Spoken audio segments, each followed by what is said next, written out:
¿Es posible tener un equipo remoto realmente comprometido o eso es una quimera? ¿La falta de claridad en tu comunicación está saboteando la confianza en tu equipo? Estás escuchando Comunicación Activa, el podcast sobre la comunicación y su impacto en nuestra vida diaria. Para hablar de liderazgo, cultura organizacional y comunicación clara, he invitado a Raúl Castro. Raúl ayuda a líderes de habla hispana a adaptarse a los nuevos tiempos con equipos diversos, remotos y multiculturales.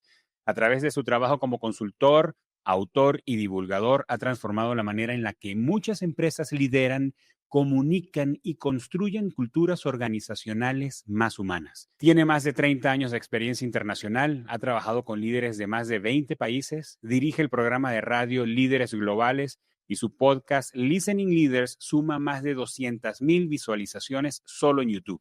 Y por si fuera poco, ha escrito 4 libros y déjame decirte de qué tratan. 11, síntesis de 11 años de reflexiones sobre personas y management condensadas en 150 capítulos. La puerta abierta, relato inspirador sobre cómo convertir experiencias difíciles en oportunidades de crecimiento personal. Tiempo para decidir, reflexión sobre valores esenciales del baloncesto aplicados al liderazgo y a la gestión empresarial. Y el más reciente, y sobre el que hablaremos en este episodio, CEO Remoto, guía práctica para liderar equipos a distancia con estrategias y ejemplos reales sobre comunicación, motivación y gestión de conflictos en entornos remotos. Raúl, bienvenido a Comunicación Activa. Qué gusto. No sé si te pasa a ti que cuando te están presentando dices, joder, pero todo eso lo he hecho yo. Sí pasa. ¿De verdad lo he hecho? Pues sí, Raúl, ahí lo tienes. Historia de una vida. Sí, pues Raúl, gracias por tu tiempo, por tu generosidad con lo que sabes, con lo que has construido en tu experiencia y en tu conocimiento todos estos años para que por unos minutos ayudemos a las personas que quieren crecer en su comunicación, en sus habilidades, porque son fanáticos de las cosas bien dichas y de cómo liderar equipos bien a partir de la comunicación. Mira, me da mucha curiosidad para abrir la conversación que tienes un libro donde el baloncesto es el leitmotiv. ¿Cuál es tu conexión con el baloncesto? Pues mira, es un poco curioso porque el baloncesto, si digo que fue un deporte que me apasionó y que jugué durante muchos años, te estaría siendo injusto. El baloncesto me cambió la vida. Yo What? venía de jugar, venía de estar creciendo en un colegio pues con gente que era mayor que yo, porque yo crecí mucho y me pusieron en un curso superior y entonces siempre estuve un año por detrás de todos mis compañeros haciendo un esfuerzo extraordinario, ¿no? Y eso me causó muchísimos problemas de adaptación, de integración, de tener amigos, de no ser el más chingón del barrio, de un montón de cosas, ¿no? Bueno, verás que digo una palabra mexicana mala, pero la culpa es vuestra porque me lo habéis enseñado vosotros, ¿no? Sí, verdad. hasta que cambiamos de colegio con 12 años y de repente un profesor de educación física me dijo, oye, tú para baloncesto. Y dije, pero yo no he botado un balón en mi vida. Y Germán, 4 años más tarde estaba jugando en el Real Madrid de baloncesto. Entonces, te puedes imaginar cómo le cambia la vida a un chavo de 17 años que de repente pasas de ser alguien con quien nadie quiere hablar porque no se le salen las cosas bien a ser el jugador de baloncesto del Real Madrid del barrio, ¿no? Así que esa es mi primera toma de contacto y a partir de ahí todo lo que he aprendido del deporte pues lo he tratado de llevar al mundo de la empresa, ¿no? Y cuando estabas jugando baloncesto, ¿tú veías allí aplicaciones de eso para la vida en el calor de estar en el equipo y los desafíos que tenías como jugador? ¿O fue más adelante que dijiste, no, ya va, todo lo que yo he aprendido allá en la cancha, yo lo puedo traer a la formación de equipos y a ser mejores líderes?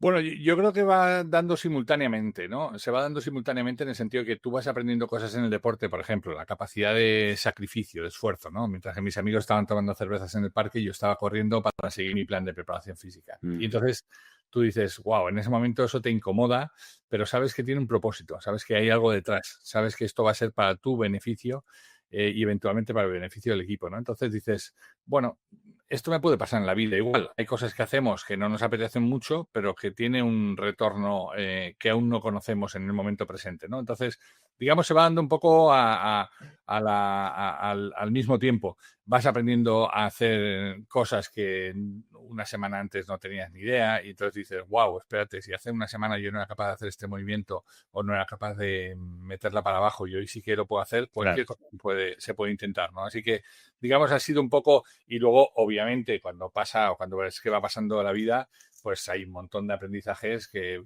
puse, como tú bien decías, en el primero de los libros, pero que las llevo, que me acompañan cada día cuando hablo con directivos en empresas, ¿no?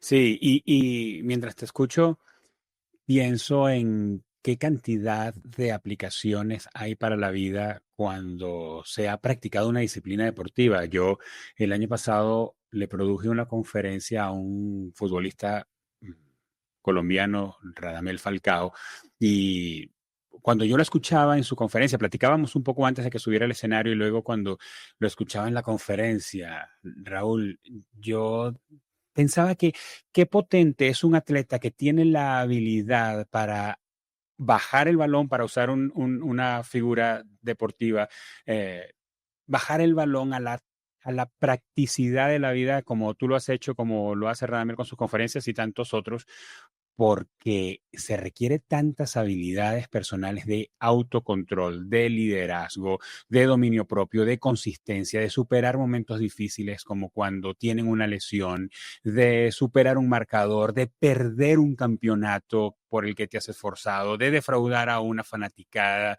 Uh, no he tenido el privilegio de leer tu libro, Raúl, pero aquí mientras te escucho pienso en todas esas cosas y digo, oye, qué potente es que podamos hacer que nuestros hijos practiquen una disciplina deportiva para enfrentarse a la vida con una perspectiva más práctica.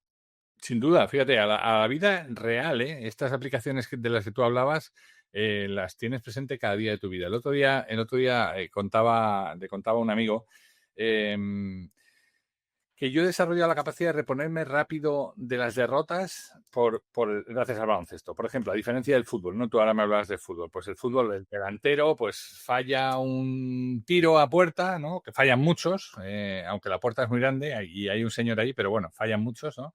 Falla un tiro a puerta y se baja hasta el medio del campo porque él es el delantero, ¿no? Se baja hasta el medio del campo y ahí en el medio del campo, mientras que sus compañeros están ahí defendiendo, él está pensando, fíjate, tendría que haber hecho y tal y cual, no sé qué. En baloncesto no, mano. En baloncesto tú fallas una canasta y tienes que bajar a correr el primero, porque si no, eres el 20% del equipo. Hay 5 jugadores, 4 están defendiendo, tú no puedes dejar al equipo sin el 20% de defensores. Por tanto, tienes que bajar corriendo el primero. Y eso te ayuda a pasar páginas rapidísimo.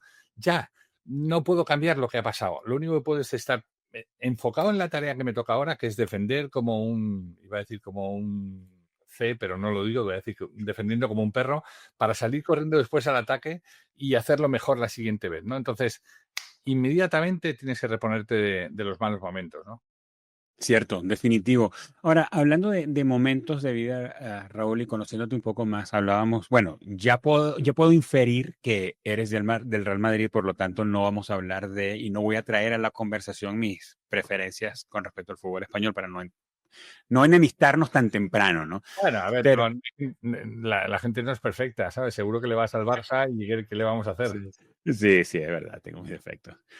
Raúl, pero eres de Madrid, has vivido, por supuesto, en España, eres español, has estado residenciado en República Dominicana, también aquí en Cancún, ahora estás en Tampa, Florida, y has asesorado, trabajado, y a eso me refiero en presente continuo, estás trabajando y asesorando a organizaciones y empresas en América Latina. ¿Tú puedes identificar cómo esta multiculturalidad, para luego hablar de esto en los equipos de trabajo, ha moldeado tu perspectiva del liderazgo, porque hablas de liderazgo generacional también, generaciones, culturas diferentes, y tú has tenido que conectar con todos ellos? ¿Te ha moldeado de alguna manera?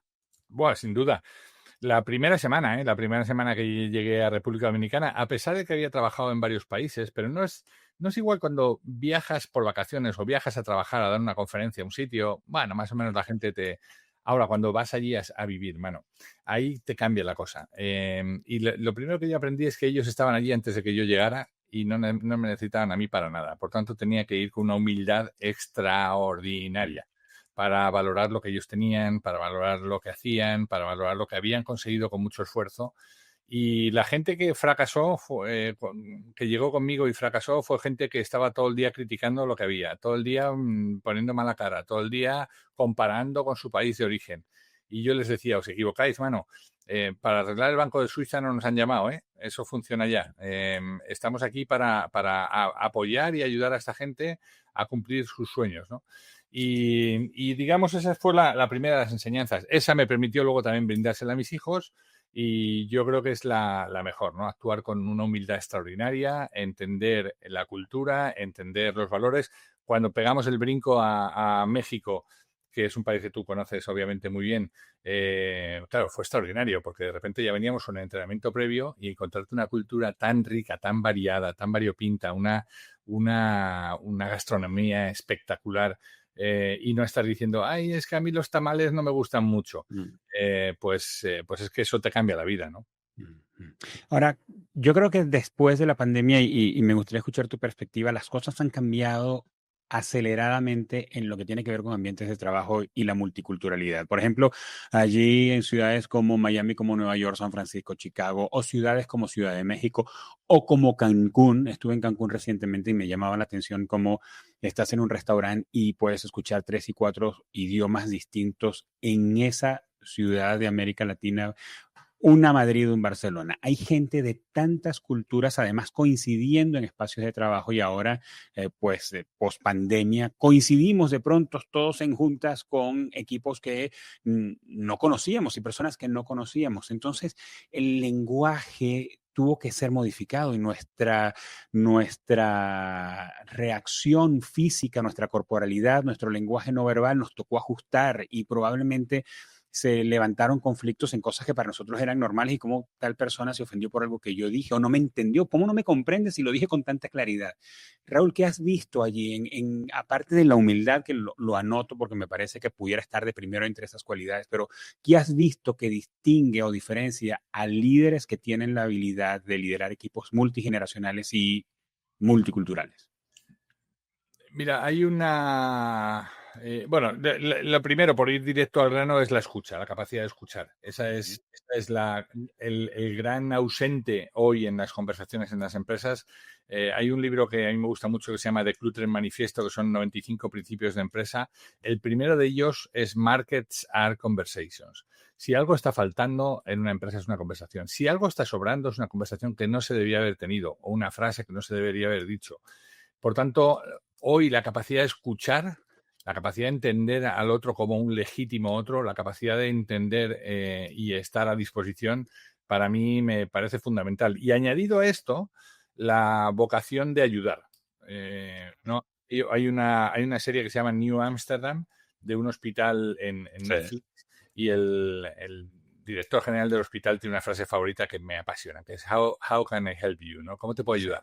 Y la dice en todos los sitios. Se presenta a alguien y dice, how can I help you? Y la gente se queda sorprendida diciendo, pero usted es el director del hospital, usted tiene que venir aquí a perrear y a decirme todo lo mal que hago, ¿no? Y no, aquí estoy para brindarle servicio, aquí estoy porque... Y cuando tú entiendes ese servicio, ese liderazgo al servicio de los demás, ahí cambia la cosa. Porque se adapta muy bien, encaja muy bien con la filosofía de los millennials, ¿no? Hablabas tú de los centennials, hablabas tú de las generaciones, ¿no? El líder al servicio de sí mismo encaja bien en los 80 del siglo pasado. El líder al servicio de los demás encaja muy bien en cómo te puedo ayudar, qué medios necesitarías para hacer bien tu trabajo, qué te esperarías aprender de esto y en qué yo puedo estar a tu lado, qué recursos necesitarías, cómo yo te puedo brindar mi experiencia o cómo podemos buscar ambos lo que nos está haciendo falta. Eso es música para los oídos de las nuevas generaciones y es algo que los líderes de hoy pueden entrenar y deben entrenar.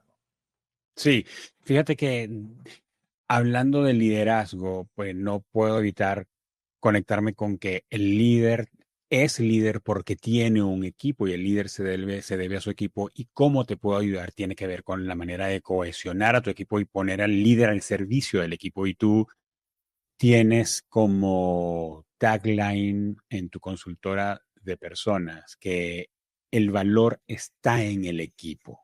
¿por qué, Raúl, el valor está en el equipo? Y hago esta pregunta en el año 2025 y no está en el resultado. ¿Por qué el valor está en el equipo y no está en los objetivos que se plantea la organización o no está en el líder que está en la cabeza de la organización? ¿Por qué en el equipo?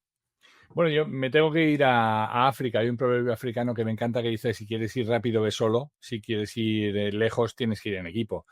Cuando la tarea excede la capacidad del individuo, se tiene que rodear de gente. Y a ser posible rodearte de gente que sepa más que tú, que te pueda ayudar, ¿no? Uf, es difícil para el ego del líder. Absolutamente. Pero fíjate, tengo un muy buen amigo aquí en Estados Unidos, a quien conocí muy pronto, que estuvo trabajando para inteligencia durante muchos años, aquí en Washington, y el tipo me dice, mira, nosotros estábamos conformados de cadenas de 4 personas, ¿no? De comandos de 4 personas. Por tanto, nosotros estábamos obligados a cuidar a las otras 3 personas más que a nosotros mismos. Ya sabes que una cadena es tan fuerte como el eslabón más débil, ¿no? Y entonces decía, nosotros tenemos que estar, porque nuestra vida depende de ellos 3. Por tanto, es una enseñanza muy rica, ¿eh? Quizá suene muy a película, pero cuando lo hablas dices, oye, es verdad, es que mañana el que este tipo no esté a mi altura o no esté tan bien o no esté al ritmo de los demás nos puede hacer perder a todos, ¿no? Por eso creo Costar la que vida. te puede costar la vida, literalmente, ¿no? Así que bueno, es muy interesante ese concepto del equipo, sobre todo en un mundo tan individualista, ¿sabes? Y tan de lo quiero, lo tengo. La construcción de equipos lleva tiempo y estamos en la inmediatez del lo quiero, lo tengo, del just in time y eso pues choca un poco. Pero cuando los jóvenes descubren el valor de lo que les proporciona ir acompañados de gente valiosa, no se bajan de ahí tampoco, ¿sabes?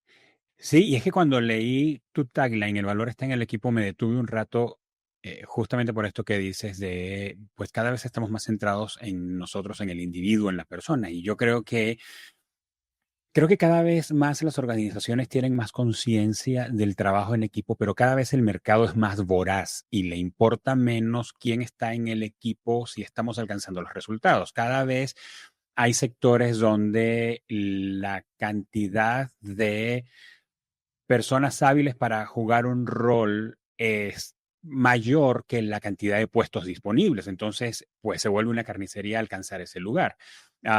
Adicionalmente a eso, Raúl, la inteligencia artificial está en medio nuestro para asumir algunas tareas donde podemos decir con el mayor tacto, amigo, gracias por habernos acompañado hasta aquí. No necesitamos más de tus servicios y su posición es jugada por una máquina. Entonces, cuando hablamos de que el valor está en el equipo, pienso, caray, ¿cómo hacemos los jugadores de equipo para mantenernos vigentes, diría, indispensables en un ecosistema de trabajo? ¿Y cómo hacemos los líderes para mantener a jugadores motivados, tomando en cuenta que ellos van a estar pendientes de cuál es la siguiente vacante o oportunidad que se abre para moverme, porque yo necesito crecer? Si me quedo aquí, puede que prescindan de mí cuando menos lo necesite. Estoy de acuerdo contigo, ¿eh? La inteligencia artificial viene a cambiar muchas cosas que conocemos hasta ahora. Sobre todo lo que viene es a demostrarnos que no podemos competir con las máquinas. Tú puedes agarrarte 20 hojas de cálculo de Excel y intentar metértelas en la cabeza, vas a tardar 6 meses y luego vas a sacar una conclusión. Eso te lo hace hoy cualquier inteligencia artificial generativa en 0,7 segundos. 0,7 segundos. Por tanto, no puedes competir con eso. Las tareas que van a hacer las máquinas, no vamos a poder sustituirles. Donde en el tiempo de inteligencia artificial es algo que yo vengo trabajando mucho con los directivos, hoy cobra mayor importancia la inteligencia emocional. Eso que Goleman hace ya 35 años desarrolló, basado en las dos en las dos inteligencias de Howard Gardner, ¿no? La intrapersonal y la interpersonal. La capacidad de entender y manejar mis emociones para entender y manejar las emociones de los demás. Ahí es donde el ser humano sí que es imbatible, porque la máquina hoy todavía no lo maneja, ¿no? Igual el día de mañana, si le dan un poquito de tiempo, acaba manejando emociones, pero hoy el trato que te puede dar una persona en una empresa no lo cambia una máquina. Y lo hemos visto tristemente con todos los robots a los que llamas cuando estás apurado a cualquier compañía para obtener un servicio. Te metes en un script y al final acabas renunciando y dices, mira, me voy a un sitio donde me trate un humano. Esto es lo que tenemos que potenciar. Por eso, precisamente, el valor sigue estando en el equipo, en las personas, ¿no? Las personas no somos un medio para conseguir los fines, ¿no? De hecho, nosotros, por ejemplo, en las empresas con las que yo trabajo, les insto a que acaben con el concepto de los recursos humanos, ¿no? Porque no somos solamente un recurso, somos algo más que eso. Somos lo más importante, pero no porque lo ponga en la pared, ¿no? Porque al final vivimos también, Germán, en el mundo de la incoherencia. Ponemos en la pared, las personas son lo más importante y los despedimos por WhatsApp.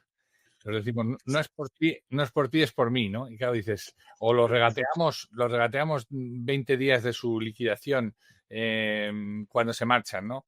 Con el daño que hacemos para las personas que se quedan, ¿no? O sea que, bueno, ese es un poco el trabajo que nosotros hacemos con las empresas, trabajar en liderazgos humanistas, de verdad, trabajar en liderazgos genuinos al servicio del equipo. Y sabes que una lección, y acabo con esta parte que me estoy enrollando mucho, los líderes aprenden, porque se puede entrenar. O sea, no es algo que tiene que venir innato. Todas estas skills que antes se llamaban las soft skills, que yo me niego a seguirlas llamando blandas, hoy son más duras que nunca, ¿no? Entonces, las power skills, o como la queramos llamar, se pueden entrenar. Y un líder puede entrenarlas y está obligado a entrenarlas si no quiere competir con una máquina y salirse fuera del campo, ¿no?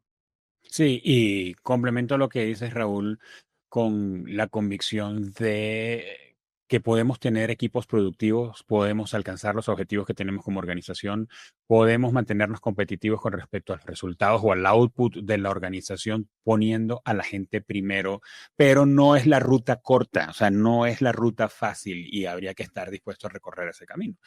Raúl, y para todos los que nos oyen y nos ven, este es el libro más reciente de Raúl, CEO Remoto, El arte de liderar equipos en la distancia. Voy a mencionar varias cosas aquí, pero quiero empezar hablando de este libro con no sé, diría que es un concepto que utilizas que también me detuvo. Hablas de manejar la autonomía con eficacia y lo mencionas en el momento en que estabas hablando, en un apartado donde estabas hablando acerca de delegar. Y para delegar tenemos que identificar personas que puedan manejar la autonomía con eficacia. ¿Cómo un líder identifica a un jugador que tiene esa cualidad? Bueno, ahí, fíjate, tiene 40 y 25, tiene 65 años la teoría hay una teoría de Ken Blanchard que habla del liderazgo situacional, en donde habla de que las personas, no todo el mundo tiene la misma capacidad para ser liderado o dirigido, sino tiene que ver con el grado de madurez para esa tarea en ese momento concreto, ¿no? Entonces define 4 grados, M1, M2, M3, M4, siendo M1 no tengo ni en la más remota idea, acabo de llegar, M4 soy el crack de esto, ¿no? Y entonces dice, a cada momento, a cada estadio hay que darle una cosa, ¿no? Al primero de ellos hay que dirigirle, hay que darle tarea, chamba, hay que estar muy encima de la persona, hay que obtener retroalimentación rápida, todo este mundo del liderazgo ágil, ¿no? Equivócate pronto, rápido y barato. Y solo cuando has caminado con esta persona por el dirigir, persuadir, participar, puedes llegar al delegar. No todo el mundo puede ser delegado. Esto es uno de los problemas más frecuentes que vemos, ¿no? Dicen, no, es que yo soy muy delegador. Ya, mano, pero estás delegando igual a gente que lleva 20 años en la compañía, a gente que lleva 6 meses. Y ahí empiezan los problemas, ¿no? O es que yo soy muy controlador, ¿no? Todo lo que hemos visto de micromanagement. Bueno, está bien ser muy micromanager con gente que lleva 6 meses, pero no puede serlo con el que lleva 15 años que te dice, pero mira, ¿me estás hablando en serio? No.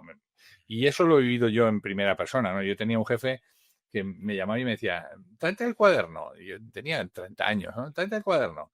Y un bolígrafo. Y decía, apunta ahí, querido Manolo, 2 puntos. Dejas un espacio y debajo escribes, por la presente... Y claro, yo decía, ¿estás de broma o qué? Bueno, yo tengo pelos ya por todos los lados como para estar... que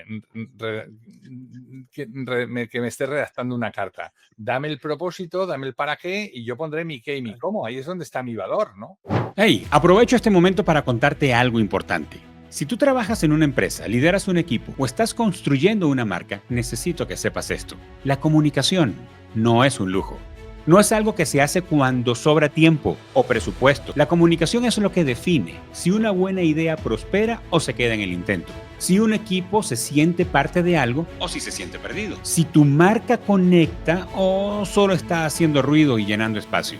En Kipus nos dedicamos a esto, a que la comunicación de tu empresa funcione de verdad. No desde la teoría, sino desde la acción. Nos metemos contigo a entender tu contexto, tus retos, tu gente, tus objetivos. Y desde ahí diseñamos estrategias, eventos, contenidos, branding, para que todo lo que comuniques tenga sentido, tenga coherencia y te dé resultados. Cuando eso pasa, la diferencia se nota. Los equipos se alinean, la marca se vuelve clara y tus clientes, proveedores, colaboradores te entienden. Eso hacemos en Kipus. Si en este momento tú sientes que la comunicación de tu empresa está desordenada, desactualizada o desconectada, hablemos. Mándanos un mensaje directo en Instagram o en LinkedIn y abramos un espacio para una conversación. Nos consigues como Kipus MX. Kipus se escribe con Q.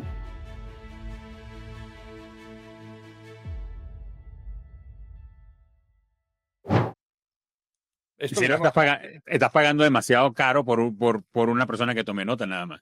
Esto lo vemos cada día. O sea, esto que es anecdótico, y yo lo tengo muy presente porque estoy ahora mismo sentado en esa mesa con aquel jefe al que luego quise mucho, pero eso lo veo todos los días, ¿eh? En todas las empresas con las que trabajo. Gente que llama a su despacho y dice, a ver, vamos a hacer A, B y C. Y claro, la gente al final le encanta obedecer, ¿no? Hay un informe de Stanley Milgram que se llama la obediencia de vida, que demuestra el por qué a la gente le gusta obedecer a la autoridad, ¿no?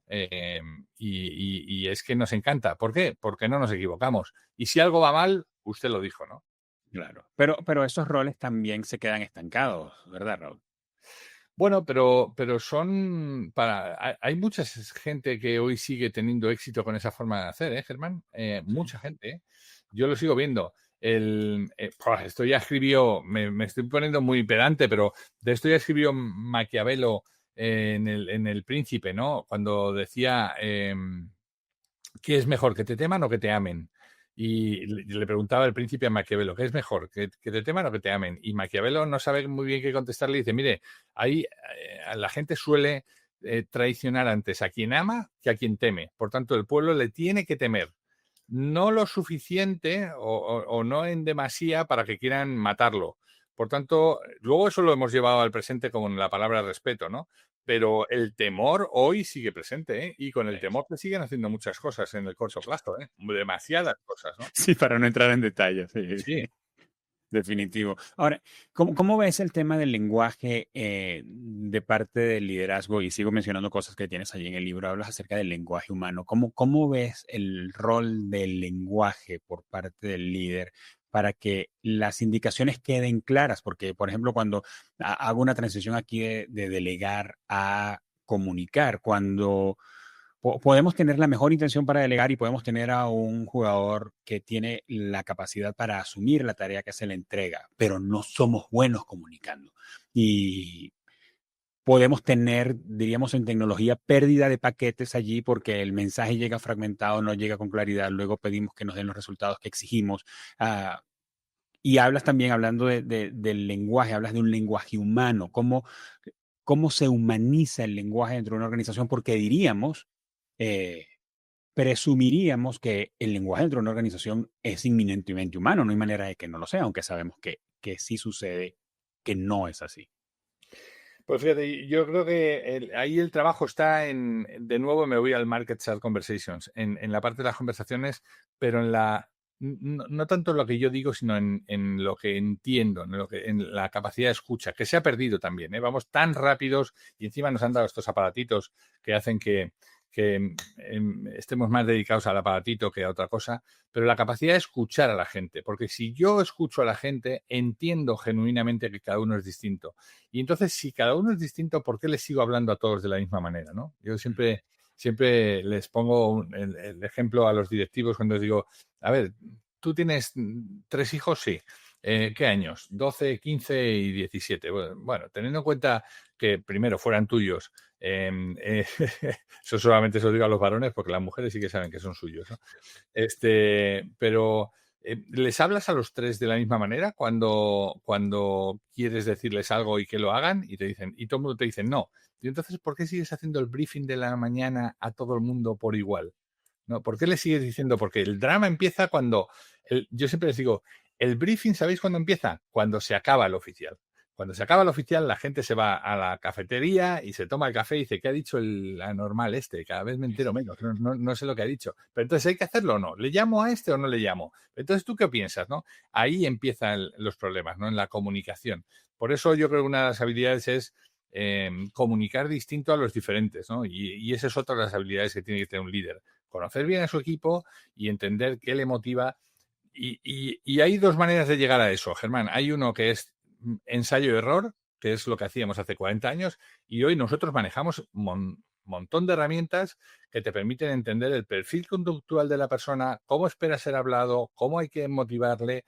Y cuando tú conoces esa información que se hace en 10 minutos en un assessment y le inviertes un chin de dinero, de repente dices, wow, todo lo que me he ahorrado de ensayo-error con esta persona, ¿no? Y eso es a lo que nos dedicamos a hacer, ¿no? Ahora, Raúl, yo poniéndome en los zapatos de alguien que dirige, en mi caso dirijo un equipo, pero dirijo un equipo pequeño. Y yo te escucho y digo, me estoy equivocando. Yo dirijo un equipo pequeño y probablemente, mejor dicho, con mucha seguridad puedo estar comunicándome de la misma manera en ciertas ocasiones con la mayoría de ellos o con todos ellos. Creo que puedo tener algunas comunicaciones que son personalizadas y de acuerdo al perfil de cada uno de ellos, pero hay momentos donde les hablo a todos por igual y no necesariamente en los momentos en que debería ser. Ahora, pienso en un líder que tiene una organización, digamos, tienes una plantilla de 10 gerentes o tienes 2 vicepresidentes o tienes 15 coordinadores. Estoy en una ciudad en México, al norte de México, donde hay una cantidad enorme de plantas industriales, de ensambladoras de autos, con empresas que a su vez sirven a las ensambladoras de autos y tú vas por la autopista y ves naves industriales enormes, cabe una urbanización, un fraccionamiento adentro de una de esas naves industriales. ¿Cuánta gente hay allí? ¿Cómo aterrizamos en la práctica, Raúl, que un líder con los límites que tiene con respecto a su tiempo hable en el lenguaje que escucha ese colaborador? Bueno, yo ahí me voy a una. Nunca tendré que buscar para saber quién lo dijo, ¿no? Pero yo creo que fue Kotler el que decía: nunca tengas un equipo con reportes directos de más personas de las que podrían alimentarse con una pizza familiar. Ah, ese fue Jeff Bezos. O Jeff Bezos, sí, Ajá. se le atribuye a mucha gente. No, oye, es que no puedes tener, no es verdad que puedes tener un peine de reportes. 20 personas me reportan directamente, 20 personas, es imposible gestionar el trabajo de 20 personas. Por tanto, las estructuras hoy sean jerárquicas, ¿no? Porque además esto es algo que yo también lucho por cambiar, ¿no? Esa jerarquía piramidal propia del ejército, pero del ejército no de hace 200 años, ¿eh? Del ejército de Roma antigua. O sea, imagínate, seguimos dirigiendo como hace 2000 años, ¿no? Pero sí que tú puedes tener una batería de reportes directos o de gente con la que trabajas estrechamente que sean más o menos manejables, ¿no? Y a partir de ahí establecer la organización que tú quieras. Pero eso te permite conocer a la gente, te permite saber, y esto me viene del mundo también del deporte, me preguntabas al principio. Uh-huh. Me acuerdo de una conversación que tuve con Charlie, con uno de mis mejores entrenadores, luego fue seleccionador español y un tipo extraordinario, y me acuerdo que un día yo le bajaba, yo tenía coche y él no, y yo era el jugador, y yo le llevaba a su casa después del partido, ¿no? Y un día que me había estado gritando todo el partido, le dije: oye, Charlie, mira, yo no sé si tú te has dado cuenta, pero cuando tú me gritas a mí, yo me hago muy pequeñito, muy pequeñito. La mano se me encoge y a lo mejor si lo que estás buscando es que yo me estimule y que juegue mejor, pues estamos consiguiendo el efecto contrario. Y el tipo me dijo: nunca lo había pensado, perdóname, nunca jamás me volvió a gritar en un partido, nunca jamás. ¿Y sabes qué? Que obtuvo lo mejor de mí. Y al resto los gritaba, ¿eh? Pero porque obtenía lo mejor de ellos, ¿sabes? O nadie se le ocurrió preguntarle, pero conmigo siempre fue un señor. Y esa es una lección que aprendí con 18 años, ¿eh? Es decir, wow, te tienes que adaptar, te guste o no. seas el entrenador, pero si estás de verdad genuinamente al servicio del equipo, ¿qué te interesa? ¿Gritar tu ego o que el equipo gane? Pues si quieres que el equipo gane, mano, empieza a tratar a los diferentes como diferentes que somos, ¿no? Y además, viste el beneficio de atreverse a tener una conversación difícil, porque no todo el mundo se atreve a Sí. encarar a su superior. Bueno, en eso siempre he sido bastante, Rebelde. no irrespetuoso, pero sí responsable, porque no sabía lo que me podía pasar. Pero es que al final es lo único que te permite dormir por la noche, ¿sabes? Si algo te incomoda, ¿por qué no afrontarlo desde la asertividad, desde no, ¿sabes? Una cosa es ser sincero, y yo, como le digo a mi madre, una cosa es ser sincero y otro es sincericida. Mamá, tú no eres sincera, tú eres sincericida. Hay cosas que no se pueden decir. No, es que le queda el culo muy gordo con ese pantalón. Ya, mamá, pero no le haces ningún bien, no estás ganando nada y no, es innecesario que se lo digas, ¿no? Por tanto, las cosas bien dichas en su momento correcto y sin intentar y tratando de evitar dañar a la otra persona, se pueden decir en cualquier momento, ¿no? Sí. Me quedo con lo de sincericida, por aquí lo anoto. Mira, hablando de motivación y liderazgo, dices, estoy leyendo el libro de Raúl CEO Remoto, su libro más reciente. Él dice, la inspiración y la motivación no dependen únicamente de la proximidad física, sino de la claridad en la comunicación, la empatía y la capacidad de transmitir confianza y visión sin importar la distancia. Y estas palabras de Raúl vienen a lugar en el libro donde habla acerca de liderar equipos remotos. Raúl, ¿has visto esto funcionando también en equipos que son presenciales? ¿Y cuál ha sido tu experiencia hablando sobre esto, sobre la claridad en la comunicación y la empatía con equipos remotos donde es más difícil saber que un colaborador llegó tarde porque tuvo un accidente en el auto o es más, porque no sé, porque finalmente tú no lo estás viendo en la oficina, él debería estar haciendo lo que está haciendo o que está trabajando con, no sé, con un dolor de vientre, una colaboradora de esos que hacen que se le pongan los ojos en blanco. ¿Cómo alcanzar empatía y poder mejorar en la claridad de la comunicación con equipos que no están allí contigo? Mira, en esto una experiencia con la compañía que tenía en México antes de la pandemia, que lamentablemente la pandemia se la llevó por delante, pero tuve una experiencia porque yo trabajaba con el equipo ahí en local, ¿no? Y cuando me vine a Estados Unidos, pues empecé a trabajar en remoto en el año 17, ¿no? Y entonces empecé a ponerme muy nervioso porque, claro, yo allí los veía. Aquí no los veía y entonces empecé a instalar aplicaciones que me habían aconsejado para mirar a ver qué estaban haciendo en el tiempo en que estaban conectados y entonces me venían pantallazos y me puse muy nervioso porque veían pantallazos que no me gustaban y de repente me encontraba a la persona que era mi mano derecha pues eh, ordenando el álbum de fotos de la hija en el computador de la empresa y claro, dije, wow, esto... Y me acuerdo que hablé con una persona que me dijo... ¿para qué haces eso? Dije, no, porque es para controlar y tal. Y me dijo, ¿esta persona un sábado a las 7 de la tarde si te tiene que ayudar, te ayuda? Sí. Un domingo en la mañana si le pides que te haga no sé qué presentación que tienes que entregar el lunes, te la hace? Sí. Entonces, ¿qué te preocupa que haga un jueves a las 3 de la tarde? Y dije, wow, mano, wow. ¿Qué tal si cambias los entregables? ¿Qué tal si cambiamos la hora nalga por entregables de otro modo, ¿no? Y dije, pues es verdad. Y a partir de ahí, me basé en la confianza, me basé en el trabajo hecho, en el entregable. Eso te exige cambiar la forma de hacer, pero a partir de ahí la empatía se multiplica. ¿Por qué? Porque puedes entender mucho mejor a la gente como un legítimo otro, ¿no? Ujú. Sí, de acuerdo. Y cuando hablas allí de tu experiencia viendo al equipo, pues también es un asunto de confianza, donde no solamente es lo que el colaborador hace para ganarse la confianza, sino la que tú decidiste unilateralmente, voy a confiar y voy a esperar los resultados y ya está.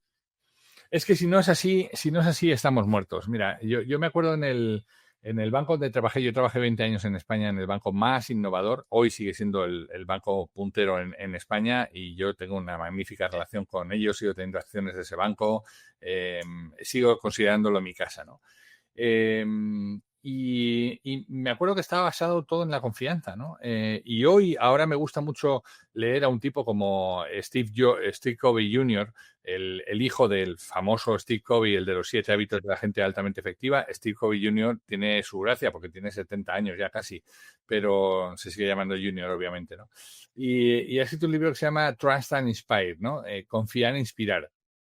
Y habla de cómo todavía hoy en pleno, ha pasado un cuarto de siglo, mano, hemos pasado un cuarto de siglo del siglo XXI y todavía seguimos con el comando y control, ¿no?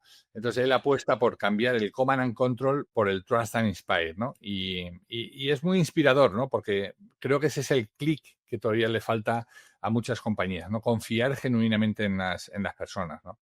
Sí, usas una frase en el libro que me encantó. No he leído ese libro de Brené Brown de Dare to Lead, creo, de Atrévete a liderar, pero dices que claridad es amabilidad. Y pues la amabilidad, la confianza es un acto de amabilidad, pero hablas de, cuando te refieres a la comunicación, claridad es amabilidad. ¿Puedes desarrollarnos eso un poco más, Raúl? Bueno, creo que la amabilidad no está reñida con nada. Creo que hemos perdido en este tiempo de la rapidez creo que hemos perdido buena parte de las formas. Eso, por ejemplo, me lo ha enseñado Latinoamérica. Creas o no, uno viene de España pensando que somos los más chingones del servicio, qué tal, y cuando ves cómo te tiran las cañas en un bar y te las golpean y te las echan allá, tú dices, ¿cómo?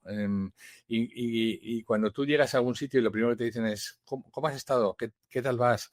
Y se interesan, aunque sea formalmente, ¿no? Por cómo te va, o te desean un buen día, ¿no? Todo eso se da en esta parte del mundo. Yo creo que Sí, esta parte de la amabilidad, de nuevo, no es propia de las máquinas, la tenemos que rescatar para los humanos, ¿sabes? Es decir, oye, una máquina te dice... ¿qué tal? Qué gusto verte. Pero sabes que no le da ningún gusto verte. Un ser humano sí que te lo puede mirar, ¿no? Ayer estaba leyendo, ayer estoy releyendo el libro de Dale Carnegie, que tiene 100 años, el de cómo hacer amigos e influir en las personas, y habla del poder de la sonrisa. Wow, hace 100 años este tipo decía lo que se consigue con una buena sonrisa, ¿no? Y esto tristemente lo estamos perdiendo. Por eso la amabilidad para mí es claridad, ¿no? Cuando alguien eres capaz de sentarte con él y decirle, oye, mira, no quiero ofenderte, no quiero que te sientas mal, solo quiero decirte algo que me está pasando a mí, nada que ver con lo que tú estás haciendo, tú no estás mal, simplemente yo estoy percibiendo esto. Esa conversación es potentísima, porque la gente dice, wow, gracias por decírmelo, igual no era consciente, ¿no? Y cuando te atreves a hacer eso, me parece que ese es el camino para batir a las máquinas, ¿no? sí, de acuerdo.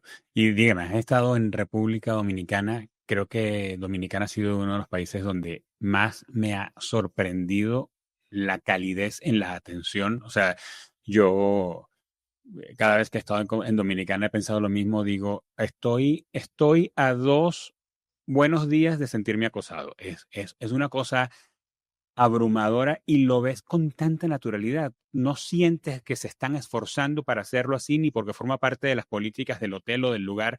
Son extremadamente cálidos. Igual sucede, no sé si lo has vivido así en Colombia, que parece que son culturas donde naturalmente son amables. Eso no tiene que formar parte de los valores de la organización, como decías, que están pegados en la pared, ¿no? Me encanta. En Dominicana tuve una de mis primeras experiencias culturales, como te decía, con esto. Ahora te la cuento en 10 segundos. Y en Colombia, 3/4 de lo mismo. En Colombia lo que aprendí es que cuando te dicen qué pena con ustedes que ya te han jodido. Entonces, hasta que llega ese Cierto. momento, hasta que llega ese momento, todos son buenas palabras. Pero fíjate, en República Dominicana me acuerdo, yo llegué y estaba en una escuela de negocios. Fui a trabajar allí en una escuela de negocios y teníamos como 2 semanas para cerrar un programa y nos faltaban como 8 o 10 participantes y teníamos como 50 o 60 prospectos, ¿no? Entonces yo convoqué al equipo y le dije, señores, nosotros podemos, venga, vamos a cerrarlo, vamos a no sé cuántos, porque este equipo es poca madre, tal. Por entonces no sabía esas palabras mexicanas, ¿no? Pero de ese estilo, ¿no? Y un profesor colombiano, precisamente, que estaba allí trabajando, me miró y me dijo, el profesor Bernal me dijo, ¿por qué nos está usted regañando? Y dije, no os estoy regañando, estoy incitando al equipo, ¿no? Al estilo de Charlie, ¿no? Estoy incitando al equipo para que dé lo mejor de sí mismo y tal. Y me dijo, no, es que aquí esto nos suena como si usted nos estuviera regañando. Y me pareció muy, muy interesante, ¿no? Esa parte decías tú antes de lo amables y lo cariñosos que son los dominicanos. Yo soy dominicano de adopción, así que no puedo más que agradecerte que hables así de nuestra tierra de adopción. Sí, sí, Dominicana ha sido espectacular, la verdad que pone la vara alta cuando se habla de atención al cliente con naturalidad. Raúl, ¿tienes eh, tiempo entrevistando a líderes en tu programa de radio, en tu podcast? Por lo tanto, además de dar conferencias, de ser speaker, de entrenar equipos, de escribir libros, que eso te hace un comunicador. Además, estás de este lado del micrófono también, compartiendo experiencias y indagando en la vida de otros líderes. ¿Qué te ha dejado? ¿Cuánto te ha hecho crecer? ¿Qué ha cambiado en tu manera de liderar y de entrenar, capacitar a gente, estar entrevistando a líderes de áreas y de organizaciones? Mira, en el año 9 yo trabajaba en el banco del que te he hablado y me fui con mis alumnos de La Salle. Yo daba la asignatura de estrategia en el MBA Internacional de La Salle y fui a Filadelfia y vi con ellos, ¿no? Porque iban a pasar sus 2 semanas internacionales allí a Filadelfia y pidieron que fuera yo como profesor que les acompañara, ¿no? Y vi en el frontispicio de la universidad Never Stop Exploring. Nunca dejar de aprender. Yo dije, esto es lo que quiero hacer el resto de mi vida. Esto estoy hablando del verano del 9, Never Stop Exploring. Y yo dije, wow, qué interesante, ¿no? Y esto es lo que busco con los líderes, no dejar de aprender nunca. Un guiño, una buena palabra, un buen truco, un buen gesto, una buena experiencia, un buen aprendizaje.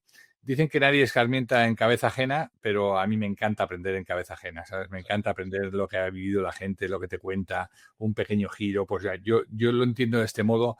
Y en el tiempo en el que todos parece que tenemos que ser uniformes, ¿no? Y todos tenemos que pensar de la misma manera, pues qué rico es encontrar gente que piensa de manera distinta, ¿no? Totalmente de acuerdo. Y además tener la oportunidad en una conversación de uno a uno que queda grabada para poderla repasar, para compartirla con otros, ver qué distintos somos y cómo nos complementa eso.